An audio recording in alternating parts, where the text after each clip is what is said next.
During our tour to New Zealand, we had quite colorful sceneries, mountains, sea beaches, farms, cattle, and so many things. But however, we had a very, very thrilling experience when we traveled from North New Zealand to South New Zealand.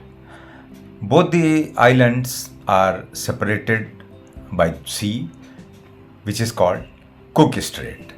So when we were doing our research about the places to be visited and what to do in New Zealand, we found that there are a couple of ferries which take you from the North Island to South Island through the Cookstrait.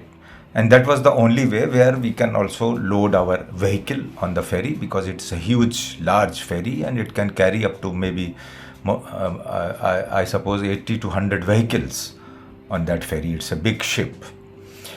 So when we were doing our research, we found that this Cookstrait, this part of the ocean on the earth, is the most dangerous, or you can say it's the most volatile part of the ocean, where the ocean thunderstorms and the ocean storms are very common.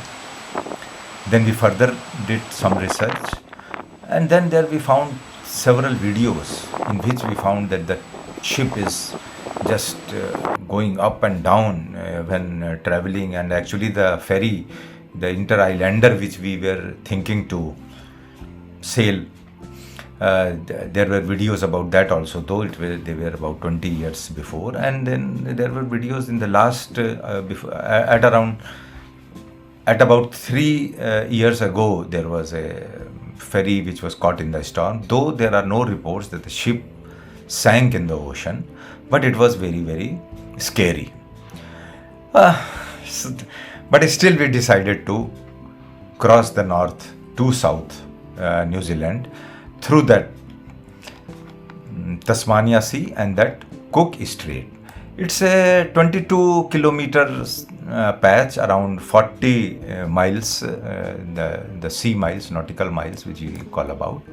And it was, just to tell you about this, that this strait is named after James Cook, the first European commander to sail through in 1770 through this strait. And the ferry starts from Wellington, the capital of New Zealand, and lands to the town called Picton in the South Island. On the way, when we are sailing, there is a beautiful scenery of small islands, and through which the ship goes like this. And fortunately, when we sailed on that day, there was quiet sea, and we had no problem, though there were a little bit of a small rain and some it was quite windy over there, of course, and very cold on the top deck.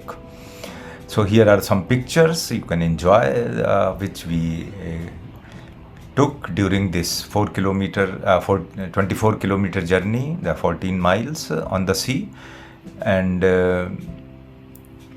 enjoy. And there are some pictures of within the ferry also.